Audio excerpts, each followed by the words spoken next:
KTO Radio. Le petit monde feutré du Vatican s'est à nouveau inquiété ces derniers jours des fragilités de santé du pape François, une nouvelle fois affaibli par un état grippal qui l'a contraint à annuler plusieurs audiences et à subir un scanner dans un hôpital de l'île Tibérine. La santé de l'évêque de Rome est donc scrutée de près, mais qu'en est-il de celle de ses collaborateurs et des employés du Vatican?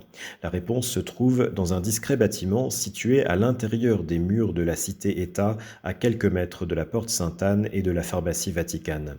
Cet immeuble sans charme particulier abrite les bureaux du FAS, le Fonds d'assistance sanitaire, un passage obligé pour toutes les personnes candidates à des contrats avec le Vatican qui doivent y subir une série d'examens médicaux.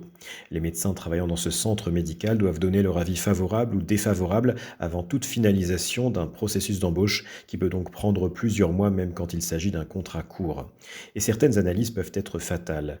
Un contrôle positif au cannabis a ainsi brisé les chances d'un jeune candidat qui avait naïvement cru pouvoir passer à travers les mailles du filet après avoir pourtant fumé son joint matinal 2 heures avant le contrôle. Le surpoids ou la tabagie, quant à eux, ne sont pas des critères rédhibitoires, mais peuvent faire l'objet d'un avertissement de la part des médecins. Entre 2020 et 2022, les mesures sanitaires liées à la pandémie de Covid-19 ont donné une nouvelle importance à cet organisme qui a supervisé l'ambitieuse campagne de vaccination assumée par le Vatican. La salle Paul VI, lieu habituel de certaines audiences papales, mais aussi le bras de Charlemagne, qui abrite souvent des expositions, se sont alors transformés en vaccinodromes. Après une vaccination imposée à tous les employés, le Vatican a également proposé le vaccin anti-Covid à des personnes en situation de précarité qui n'étaient pas couvertes par le système italien.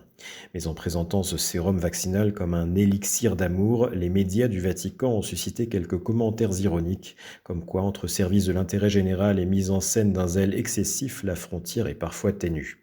Depuis Rome, Cyprien Viette de l'agence Immédiat pour KTO. Vous écoutez KTO Radio.